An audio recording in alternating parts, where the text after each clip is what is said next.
everybody, it's Mrs. Switek and Davy. Davy brought his ice cream cone with him today. It's a hot day and it's a perfect day for ice cream. Davy's is actually a salt lick because guinea pigs need a lot of salt in their diet. So he's going to sit and work on his ice cream cone while we enjoy a story by Daniel Pinkwater called Ice Cream Larry. Hello, we have your bear. Oh my, where is he? He is at Cohen's Cones ice cream shop. He will not leave. Someone will have to come and take him away.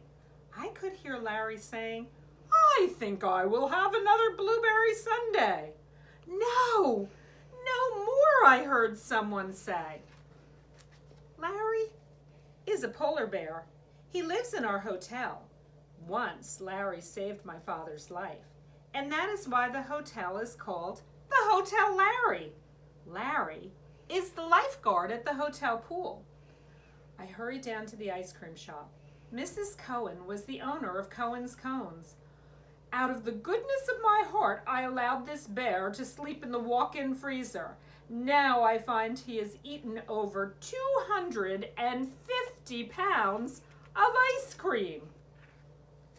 I looked at Larry. Please don't worry about me. I feel fine, Larry said. Why did you let him sleep in your freezer? I asked Mrs. Cohen. He said he was warm. Didn't you think he might eat the ice cream? I asked.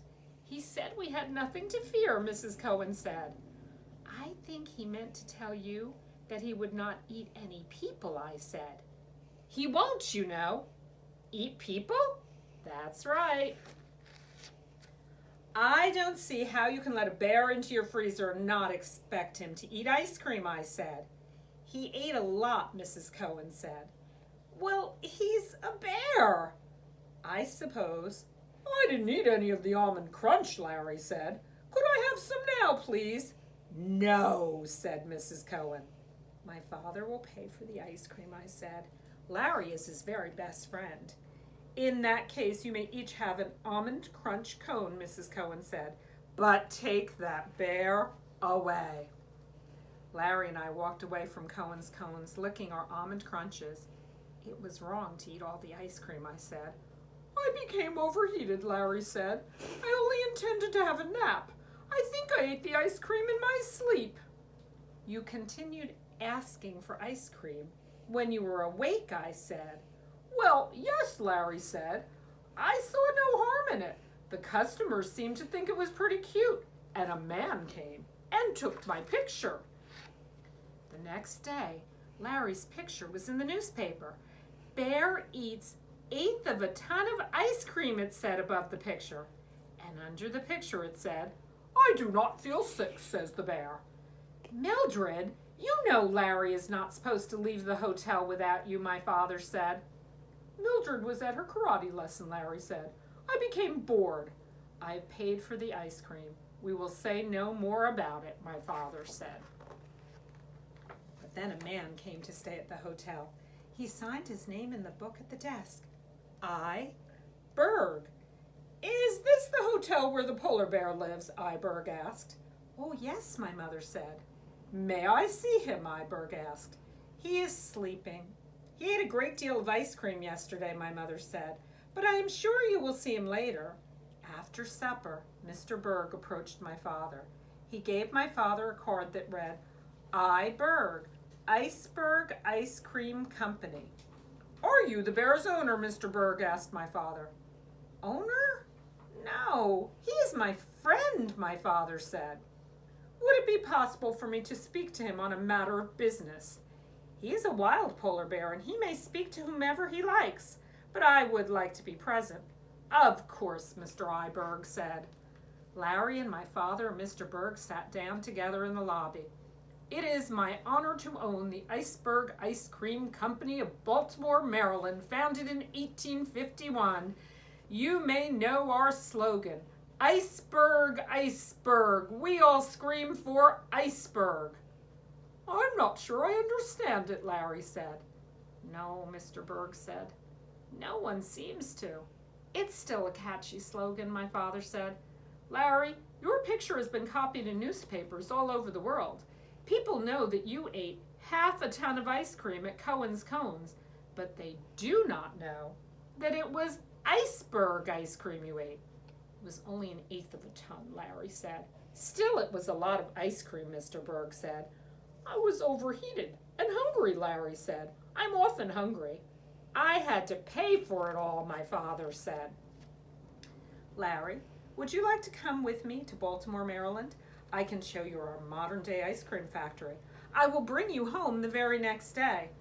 Mr. Berg, I think I would like to go to Baltimore, Maryland, visit a modern ice cream factory, and come home the very next day. More than anything else I can imagine, I would like to do that at this moment, Larry said. In the morning, Larry and Mr. Berg went away in a very large car. Larry wore his sunglasses.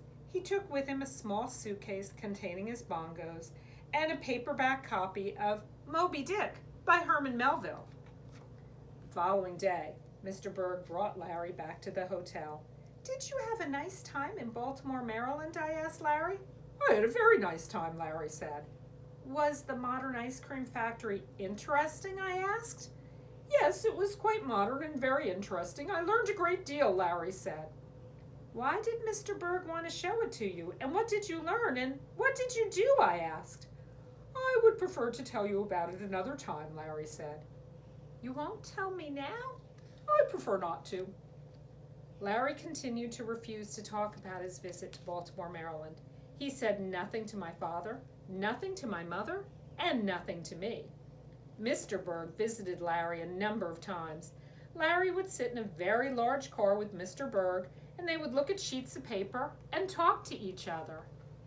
And then one day, Mr. Berg brought a very large box made of plastic foam.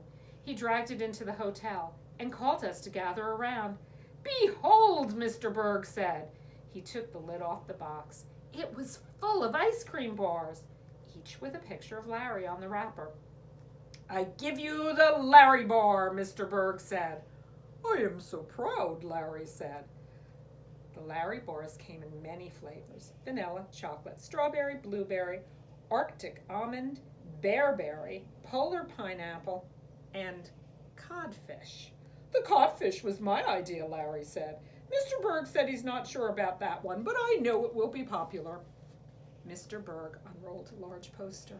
It had a picture of Larry holding all the flavors of Larry bars in his paws, and at the top it said, the Larry bar, and at the bottom it said, I do not feel sick.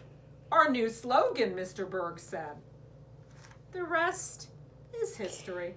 Larry bars are loved by everyone, and the codfish flavor Larry bar is considered a gourmet treat. There are posters, signs, and billboards of Larry, and the slogan, I do not feel sick, is known all over the world. Larry also appeared on television, received a phone call from the President of the United States. He is a celebrity. He is the spokesbearer for the Iceberg Ice Cream Company. I asked Larry, does Mr. Berg pay you anything for helping to make Larry bars famous? I did not come all the way from Baffin Bay to be a fool, Larry said. Have you seen the new walk-in freezer in my room? What is more, I receive 50 Larry bars each day. Sounds like a good deal to me, I said. Oh, yes, I'm a very happy bear, Larry said. And Davy and I hope that you'll be happy today as you enjoy some ice cream. Have a great day from Mrs. Switek and Davy.